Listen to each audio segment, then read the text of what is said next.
শরীর পাক কাপড় পাক। পাক, হ্যাঁ বলেন শরীর পাক। শরীর পাক কাপড় পাক। রিক্সা চালাবেন আর এটা জববেন দিয়ে আমলটা করবেন। আপনার জন্য এমন একটা সুযোগ, যে সুযোগটা আপনি কি করবেন, হ্যাঁ আপনি কিন্তু এই এই সুযোগটা গিয়ে বের করে দিতে হবে, সময় নেই। আর আমি আপনাদের কাছে চলে আসছি এটা শিক্ষা দেওয়ার জন্য।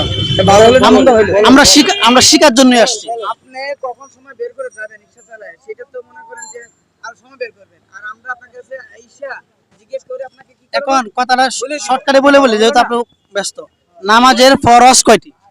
নামাজের ফরজ 17টি। নামাজের ফরজ 17টি। 17টি বলতে পারবেন? 5 ওয়াক্ত নামাজে 17টা ফরজ। 17টা ফরজের কি কি?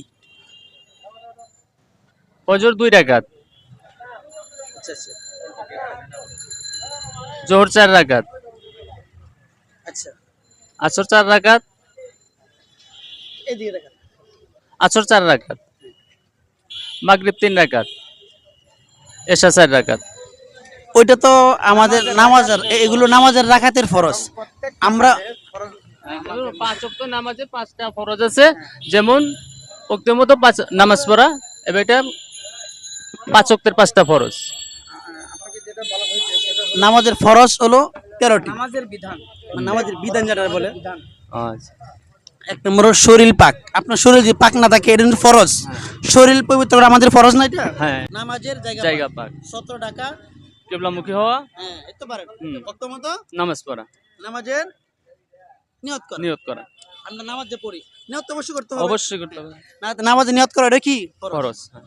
আর ছয়টা ফরজ হলো তাকবীরে তাহরিমা বলা, মানে আল্লাহু আকবার সব বলা না, এটা তাকবীরে তাহরিমা বলা, দাঁড়াইয়ে নামাজ পড়া, বলেন দাঁড়াইয়ে নামাজ পড়া, দাঁড়িয়ে নামাজ পড়া, কিরাত পড়া, কিরাত করা, হ্যাঁ কিরাত বলি, একটা সূরা পড়া, যেগুলো হ্যাঁ। সূরা ফাতিহা আছে, সূরা ফাতিহার সাথে যে কোনো একটা সূরা মিলানো, হ্যাঁ কিরাত পড়া, রুকু করা, রুকু করা, দুই সিজদা করা, সিজদা করা এবং আখিরি বৈঠক, বৈঠক। শেষ যে বৈঠক, হ্যাঁ। এটা হলো ফরজ। ফরজ।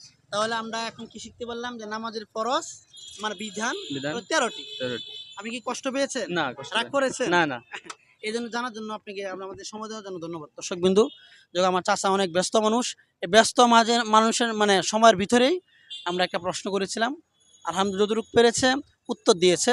সবাই কাকার জন্য দোয়া করবেন।